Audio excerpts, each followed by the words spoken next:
Bismillahirrahmanirrahim. Assalamualaikum warahmatullahi wabarakatuh. Alhamdulillahi rabbil alamin. Wal aqibatu lil muttaqin wa la udwana illa 'alal zalimin. Asyhadu an la ilaha illallah wahdahu la syarika lah wa asyhadu anna Muhammadan abduhu wa rasuluh. Allahumma salli wa sallim wa barik ala sayyidina Muhammad wa ala alihi wa sahbihi ajma'in wa ba'du. Wa qala al-musannifu rahimahullahu ta'ala wa nafa'ana Allahu bihi wa bi'ulumihi fid dharain amin. Telah berkata Imam al-Allamah Abul Qasim Abdul Karim bin Hawazin al-Qushairi, semoga Allah Ta'ala merahmatinya dan kita mendapat manfaat serta barakah ilmunya. Dikatakan bahawa Abu Dzar radhiyallahu ta'ala anhu dan Bilal radhiyallahu ta'ala anhuma sedang bertengkar. Abu Dzar menghina Bilal kerana kulitnya yang hitam. Bilal mengadu kepada Rasulullah sallallahu alaihi wasallam. Yang lalu baginda bersabda, "Wahai Abu Dzar, sungguh masih ada sifat jahiliah dalam hatimu." Mendengar itu Abu Dzar menjatuhkan dirinya ke tanah dan bersumpah tidak akan mengangkat kepalanya sampai Bilal menginjakkan kaki pada pipinya. Dia tidak bangun-bangun sampai Bilal melakukan hal itu. Ketika Hasan bin Ali radhiyallahu ta'ala anhu berjalan melewati sekelompok pemuda yang sedang makan roti, mereka mengajaknya makan. Beliau pun turun dari atas kenderaan dan makan bersama mereka. Kemudian beliau membawa mereka ke rumah beliau, mengajak mereka makan, memberi mereka pakaian dan berkata, "Aku berhutang budi kepada mereka sebab mereka tidak memperoleh lebih dari apa yang mereka tawarkan kepadaku, sedangkan aku memperoleh keuntungan lebih dari itu." Dikatakan Umar bin Al-Khattab radhiyallahu ta'ala anhu membahagi-bahagikan bahan pakaian yang berasal dari rampasan perang kepada para sahabatnya. Dia mengirimkan sepotong mantel dan sejenis baju buatan Yaman kepada Muaz bin Jabal radhiyallahu ta'ala anhu. Muaz lalu menjualnya dan membeli 6 orang budak dan dimerdekakan. Hal ini sampai ke telinga Umar. Pada pembahagian bahan pakaian berikutnya, kepada Muaz diberikan bahan pakaian yang harganya lebih murah. Ketika Muaz membantah, Umar bertanya, "Mengapa bantah? Engkau telah menjual bahagianmu waktu pembahagian yang lalu." Muaz tetap menuntut, "Apa urusannya denganmu? Berikan bahagianku yang semestinya sebab aku telah bersumpah akan mengenakannya pada kepalamu." Umar berkata, inilah kepalaku di depanmu. Barang yang usang sudah sepatutnya dipasang pada barang yang usang pula. Muslimin dan muslimat sedang penonton yang dirahmati Allah sekalian, masih lagi kita membicarakan 2 sifat utama yang perlu ada kepada orang beriman, iaitu sifat khusyuk dan sifat tawaduk.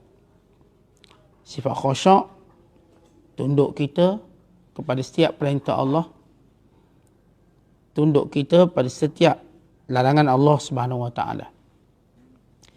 Bila kita sebut khusyuk, perhatian yang khusus kepada ibadat, perhatian yang khusus kepada hubungan kita dengan Allah. Dan sifat kedua pula ialah khusyuk. Sifat kedua pula ialah tawaduk, sifat merendah diri, supaya setiap orang meletak nilainya di sisi Allah, bukannya nilainya di sisi manusia.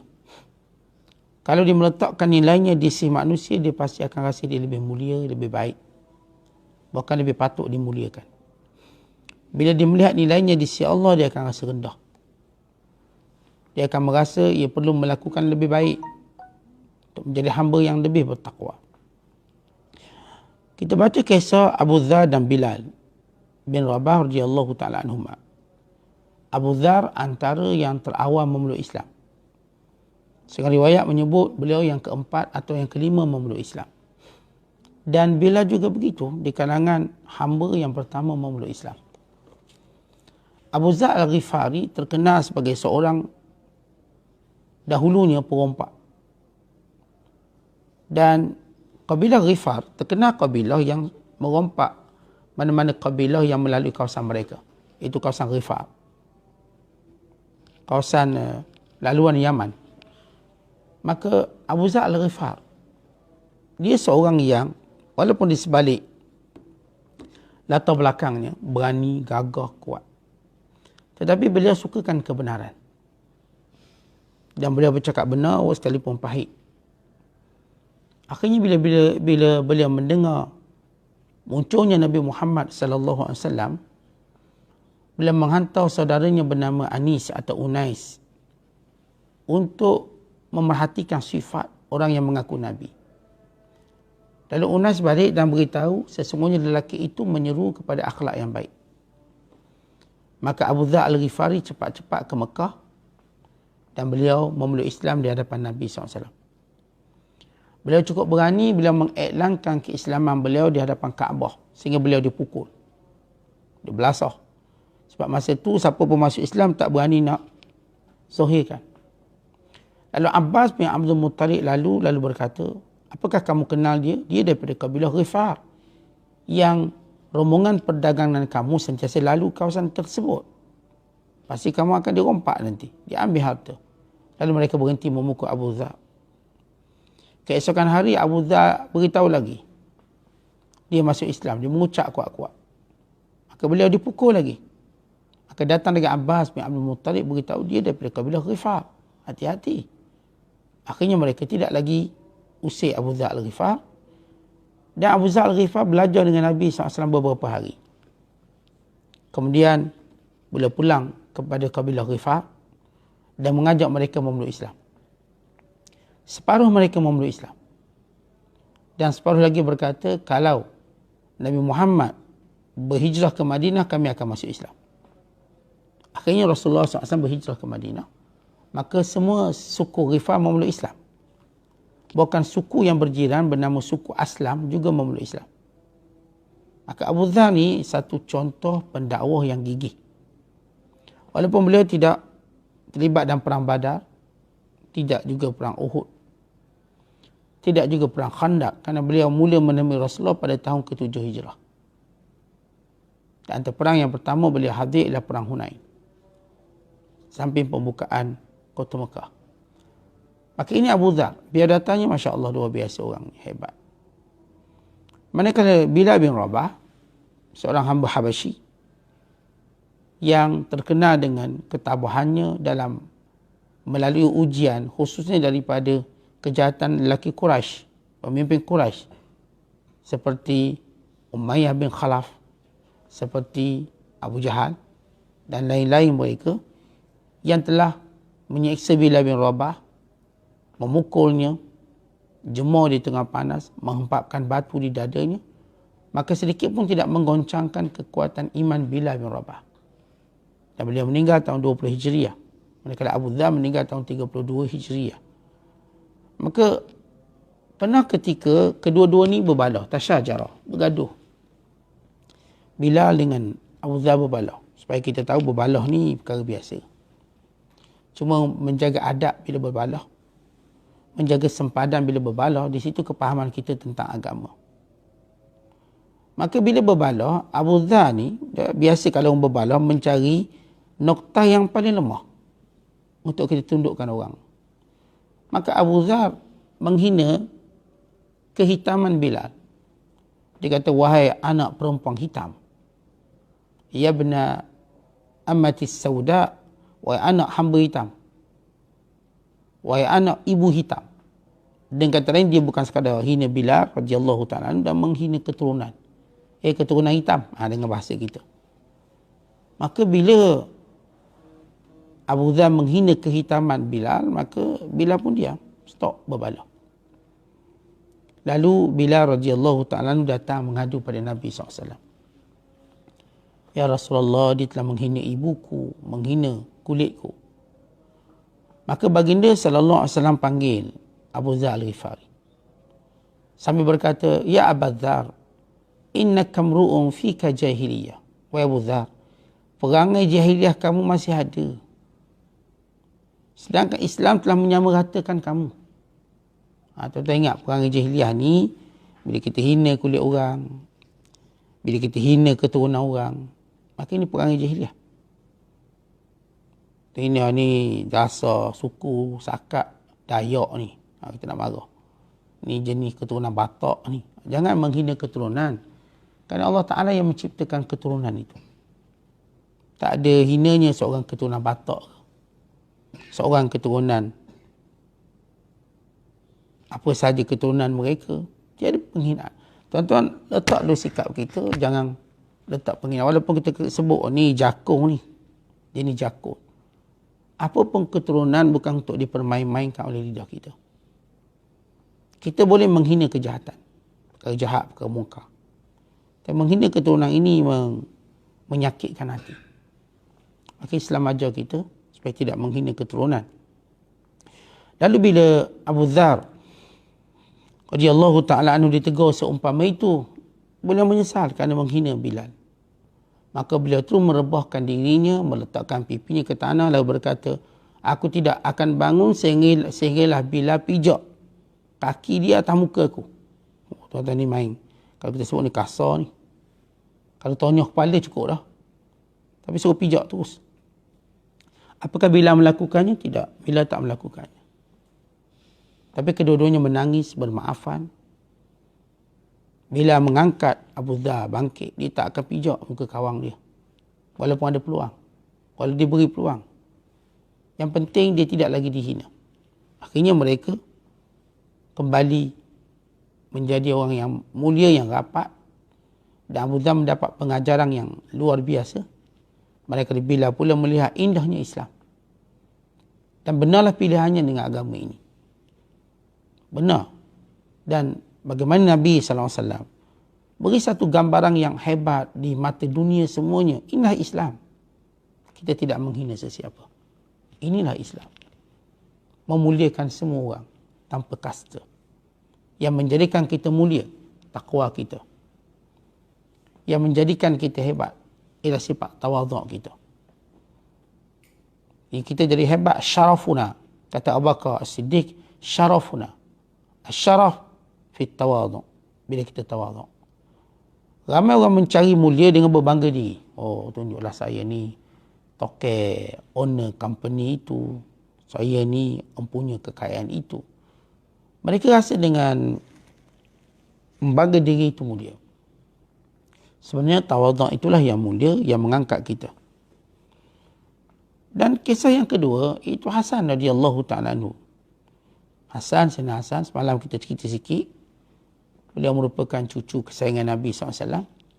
Beliau pernah disebut dalam hadis sebagai orang yang akan mendamaikan orang Islam yang bersengketa. Beliau meninggal dunia pada 51 Hijriah. Lahir pada tahun 3 Hijriah. Dan meninggal tahun 51 sekitar umur 48 tahun. 48. Adiknya Husain meninggal umur 56 tahun. Dalam peristiwa Karbala. Sayyidina Hasan ni tuan-tuan dengan beliau ni cucu Nabi SAW. Beliau pula ilmuwan ulama meriwayatkan hadis. Beliau pula kaya. Orang kaya dia ni. Dan beliau pula ialah orang yang pernah memegang jawatan khalifah. Sewaktu beliau berjalan, tiba-tiba ada orang kebanyakan. Ajak dia makan. Kata turunlah dulu, kita sembang, kita makan. Maka sifat tawaduk Hasan, dia turun. Dia melayan orang ni, walaupun orang ni dia pun tak kenal. Manakala orang ni pula tengok, oh ini Sayyidina Hasan. Ajak pelawar makan, maka Sayyidina Hasan radhiyallahu ta'ala duduk makan. Ini sifat tawaduk. Merendahkan diri. Tak kisahlah siapa pun ajak makan, boleh. Sifat rendah diri. Kemudian Sayyidina Hasan ajak pula dia ke rumah. Ajak ke rumah. Lalu Sayyidina Hasan radhiyallahu ta'ala menjamu mereka, memberi pakaian, beri duit lagi. Kalau orang tanya kenapa buat lebih-lebih macam ni, dia kata mereka beri apa yang mereka ada dan kita beri apa yang kita ada. Maknanya sifat pemurah ni tadi tuan-tuan sekalian, kita beri apa yang kita ada. Orang-orang miskin tadi cuma mampu ajak makan. Manakala Sayyidina Hasan mampu lebih pada tu.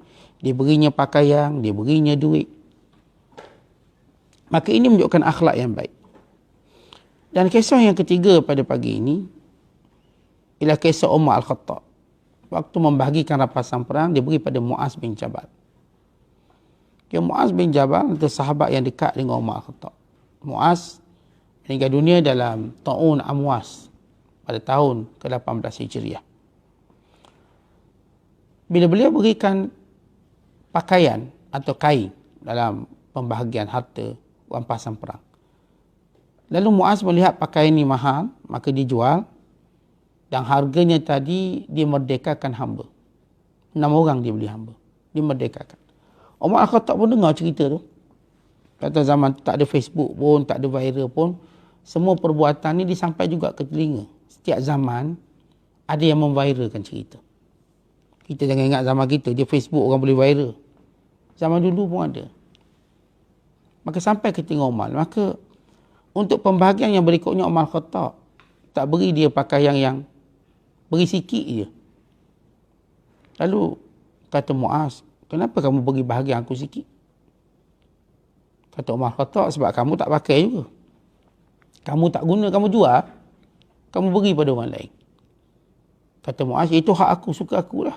Aku nak buat itu, nak buat ini. Dan kalau kamu halang juga, akan aku ketuk kepala kamu. Kata Muaz. Padahal Umar Al-Khattab tu Amirul Mukminin. Aku ketuk kepala. Lalu kata Umar Al-Khattab, ketuklah kepala aku. Kesian aku orang tua dah.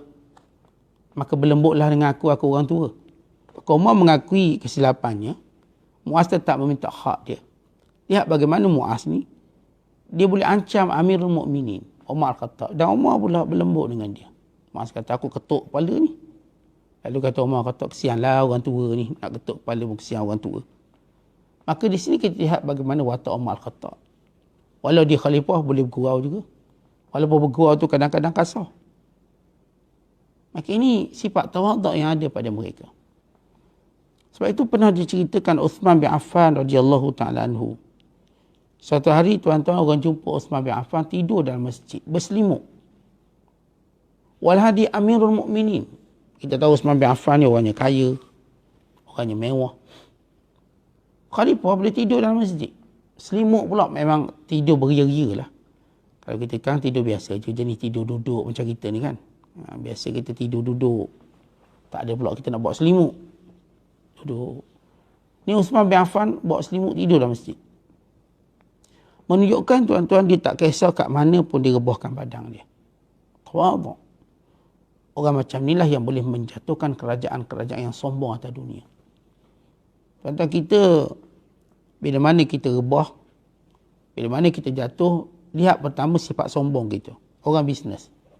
Tiba-tiba bankrupt. Tiba-tiba rugi.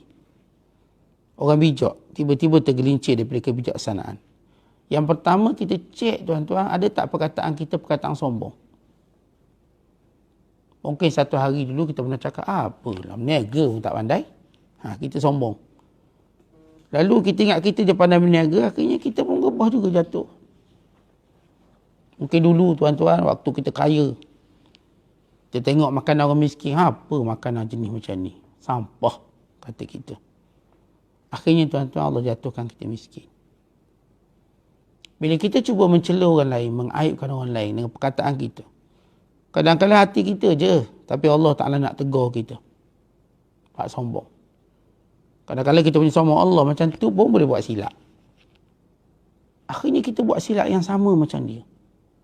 Bukan mungkin lebih buruk. Kita mencela orang dengan kesalahan dia. Sebab itu kata Nabi SAW, jangan kita cela kesalahan orang lain. Pasti Allah Ta'ala akan pulihkan dia daripada sifat tercela tadi dan menimpakan kepada kita sifat itu. Ini antara sifat sombong. Bila mencela orang lain, kita tuan-tuan selalu diajar menasihati orang lain. Nasihat. Kita kalau nasihat, insya-Allah ia beri kebaikan pada dua-dua belah pihak. Tetapi setiap kesalahan kita nak cela, setiap kesalahan kita nak remehkan. Mentang-mentang kita ni namanya netizen. Netizen. Pantang orang silap, mau kita tembak. Pantang orang salah, kita komen. Kerja kita duk cari mana salah statement-statement orang dalam wall ni. Biarlah wall orang pun. Kita pun kritik, kita pun komen. seperti kita maksum, seperti kita tak buat silap. Dan kita menafsirkannya tafsiran negatif. Dan bila setiap orang kan ditulis kat wall, dia berdasarkan pada apa yang dia tahu. Oh, kita nak betulkannya, kita nak sekian-sekian. Kadang-kadang kita nak kutuk dia, nak kritik dia, maka bahaya. Pengalaman hidup mengajar kita. Yang saya katakan, hari ini siapa pun yang jatuh. Hari ini siapa pun yang terhina. Lihat apakah dahulu ada perkataan sombong yang pernah dituturkan. Ada perasaan sombong yang pernah dirasakan. Dan ada perbuatan-perbuatan menunjukkan kesombongan kita. Ya, semalam kita cerita ada orang waktu tawaf kat Kaabah dia rasa sombong. Bodyguard kontrol dia. Akhirnya dia pulang beberapa tahun kemudian menjadi peminta sedekah. Terhina di bawah jambatan kota Baghdad. Dahulu bodyguard banyak. Dan kita pun tengok ramai selebriti yang dulu kaya dengan bodyguard depan belakang. Lepas tu jadi papa kedana. Tak ada apa. Bankrupt, hutang banyak. Akhirnya mati dengan alkohol. Mati dengan dadah. Sebab orang yang sombong tidak layak hidup di dunia. Apatah lagi dalam syurga Allah. Kalau Nabi SAW menyatakan la yadkhulul jannah man kana fi qalbihi mithqalu habatin min kibrin, tak akan masuk syurga orang yang walau sebesar zarah ada sifat sombong. Syurga tak boleh masuk. Dan demikian juga dunia. Walaupun peluang untuk orang menyombong di dunia lebih terbuka, tapi tidak pernah orang yang sombong itu mendapat kesudahan yang baik. Tak pernah. Tuan-tuan hidup dah lama, tuan-tuan berkawan ramai orang, tengoklah. Kalau dia ada nilai kesombongan baik dalam bab makan minum, bab pergaulan, dalam bab penghasilan, dalam bab bisnes ekonomi, apa meniaga benda-benda sampah macam ni. Ni duduk hina orang jual besi buruk. Orang kata, apa lah jual besi buruk. Bukan kelas kita lah jual besi buruk. Kita ni jenis orang jual benda-benda yang nampak mulia. Akhirnya, yang jual besi buruk tu kaya-raya. Dia apa-apa kedana. Jadi tuan-tuan belajar dalam hidup ini tidak menghinakan kerjaya orang lain. Tidak menghina. Kalau kita nampak orang buat dosa, jangan menghina dosa dia. Tapi menegurnya, menasihatinya. Penghinaan-penghinaan jiwa-jiwa sombong ini tidak layak untuk kita orang beriman. Bila ada sifat-sifat sombong tersebut, nescaya Allah Ta'ala pasti akan menegur kita. Pasti akan memberi ingatan keras kepada kita. Sebab itu saya katakan tadi, belajar. Kalau kita melihat sesuatu yang kita rasa rendah, belajar diam. Dan belajar wasangka baik. Barangkali ini saja kemampuan dia. Barangkali ini yang Allah Ta'ala rezekikan. Barangkali Allah nak uji saya. Kita tengok orang naik kereta buruk. Allah, kereta ni patut buat dan terlampau. Naik lagi kereta macam gini. Kereta buruk. Walau itu kemampuan. Tak lama tuan-tuan kita pula naik kereta buruk. Orang naik kereta buruk ke naik motor buruk, itu kemampuan dia. Patutnya dalam hati kita, Allah kesian. Kalau saya boleh tolong dia, boleh bantu dia, maka kita beri.